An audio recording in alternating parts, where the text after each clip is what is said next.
coup, aujourd'hui, il y avait une thématique spéciale, c'était le droit à la non-discrimination, donc sur le temps du midi.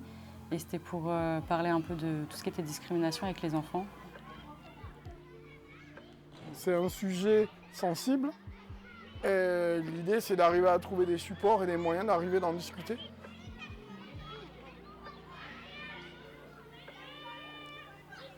Donc il y a eu différents jeux qui ont été proposés, différentes activités.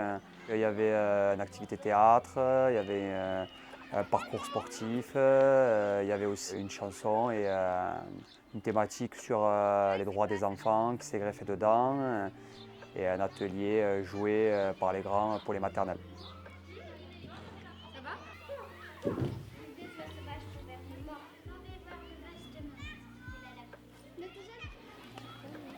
On a le droit d'être être heureux, être triste aussi. Ouais, on a le droit d'être seul. triste. Ils ont le droit de s'amuser ensemble. Ils ont le droit d'avoir mal à la tête, d'aller sur la plage. Ils ont le droit d'aller chez le docteur, d'avoir un abri.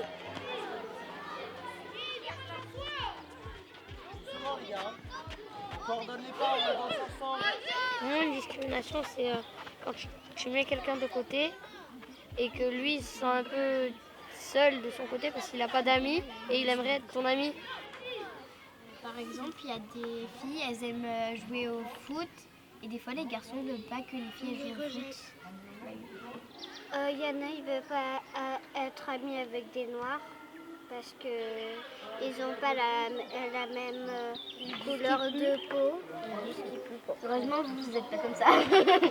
Et aussi, il y a les religions, il y en a, ils sortent les autres parce qu'ils n'ont pas la même religion qu'eux.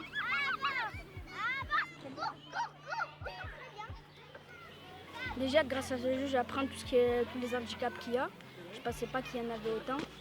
Ce que j'ai appris, c'est par exemple défendre ceux qui ont des handicaps, protéger ceux qui ont des handicaps et pas se moquer, être ami. Enfin, pas obligé d'être ami avec eux, mais tant que tu ne te moques pas d'eux, c'est le principal.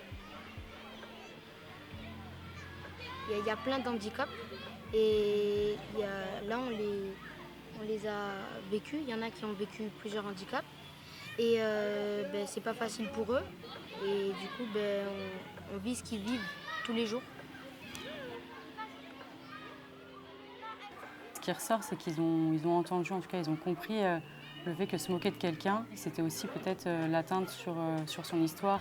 Quand je leur ai demandé comment ils allaient réagir maintenant s'ils voyaient quelqu'un de, entre guillemets, différent, c'était plutôt d'aller discuter avec la personne et peut-être essayer de creuser un peu pour vraiment apprendre à la connaître et éviter de blesser la personne.